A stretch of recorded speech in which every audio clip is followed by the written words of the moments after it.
Hello everyone, আমি সোহিনী আর আমি ক্যানাডার ভ্যাঙ্কুভারে থাকি। ক্যানাডায় অফিসিয়ালি সামার শুরু হয় 21শে জুন, আর এই উপলক্ষে ভ্যাঙ্কুভারে 20, 21, 22শে জুন এদের এক বড় ফেস্টিভ্যাল হয়, যেটা হয় ড্র্যাগন বোট ফেস্টিভ্যাল। ওই যে দূরে দেখছেন, এরকম রো করে ওরা বোট নিয়ে অনেক রকম রেস করে। আজকে হচ্ছে 21শে জুন, এই 3 দিন ব্যাপী অনুষ্ঠানের দ্বিতীয় দিন। 1 নম্বর তো আকর্ষণ এই বোট রেস, যেখানে 200রও বেশি কন্টেস্টেন্ট থাকে এবং প্রায় 10 থেকে 12টা কান্ট্রি এখানে রিপ্রেজেন্ট করে। ইউএস, কানাডা ছাড়াও কিন্তু বাইরের অনেক কান্ট্রির অনেক লোক এখানে আসে এবং এখানে কচিকাচার ভিড়। এইখানের মানুষদের এই ড্র্যাগন বোট ফেস্টিভ্যাল নিয়ে কিন্তু খুব উন্মাদনা, এবং যতটা জানা যায় এই ফেস্টিভ্যালের আসল হিস্ট্রি কিন্তু চাইনিজ বোট ফেস্টিভ্যাল থেকেই অনেকটা নেওয়া হয়েছে।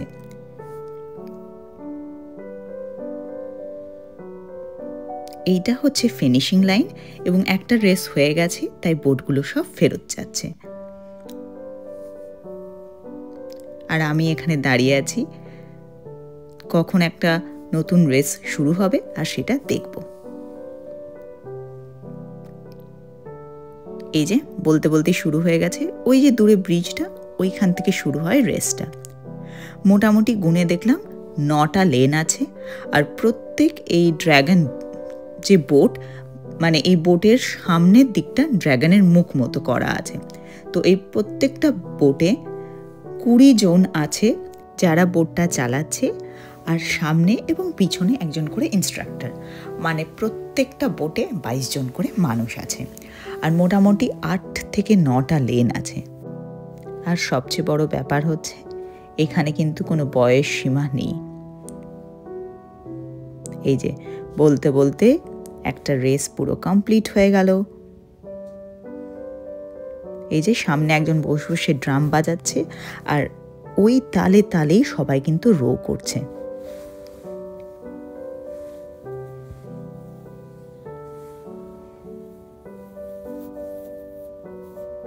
আমার কিন্তু খুব ভালো লাগছিল, কারণ আমার দেখা এটা প্রথম বোট রেস, আর এখানের মানুষের যা এক্সাইটমেন্ট, স্পেশালি বাচ্চারা প্রত্যেকে ফ্ল্যাগ এনেছে, চিৎকার করছে, ওদের টিমটাকে সাপোর্ট করছে। খুব ভালো লাগছিল ভাইবটা।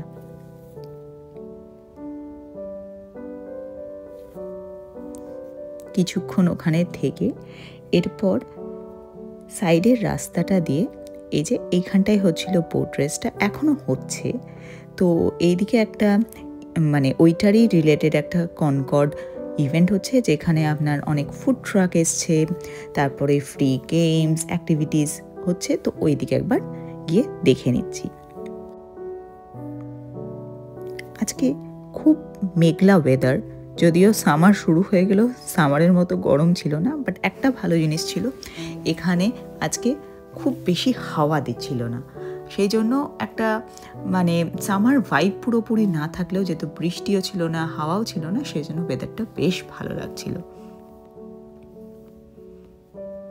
এই যে এখানে শাড়ি দিয়ে ফুড ট্রাকগুলো,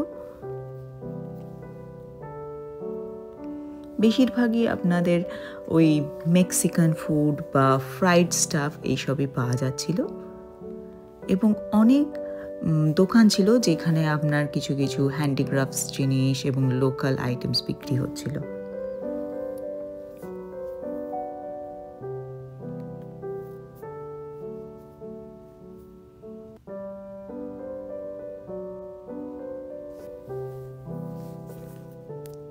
এই যে আপনাদেরকে বলছিলাম না যে এখানে যারা পার্টিসিপেন্ট তাদের কোনো বয়স সীমা নেই। এই যে এক গ্রুপ আমার সামনেই আসছে, তারা কিন্তু প্রত্যেকেই দেখেই বোঝা যাচ্ছিল ওনারা সিনিয়র সিটিজেন, কিন্তু প্রচণ্ড ফিট। এই দিক দিয়ে পুরো ইভেন্টটার মাঝামাঝি একটা বড় স্টেজ ছিল, আর সেখানে চলছিল ডিজে, লাইভ পারফরমেন্স। ভাইবটাই পুরো আলাদা।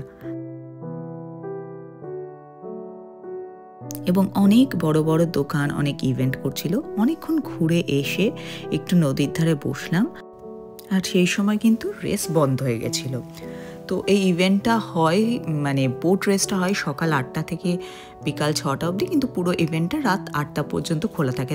এখনও অনেক লোক কিন্তু আসছে, কারণ লাইভ মিউজিক এইসবগুলো চলছে। আর তখন দেখলাম কালকে যেহেতু ফাইনাল ইভেন্ট আছে, সেই জন্য কিন্তু প্র্যাকটিস করছে প্রচুর টিম। আর আরেকটা কথা তো শেয়ারই করা হয়নি, ইভেন্টটা হচ্ছিল ভ্যাঙ্কুভারের ফলস ক্রিক, মানে সায়েন্স ওয়ার্ল্ডের ঠিক সামনে। চলুন আজকের ভিডিওটা এইটুকুনি। খুব সুন্দর একটা দিন কাটলো, অনেক কিছু নতুন নতুন খেলাম, নতুন জিনিস দেখলাম, আর এবার বাড়ি ফেরার পথ ধরলাম। আমার ভিডিওটা ভালো লাগলে একটা লাইক করে দেবেন, আর আমার চ্যানেলটা অবশ্যই সাবস্ক্রাইব করবেন। আজকের জন্য টাটা।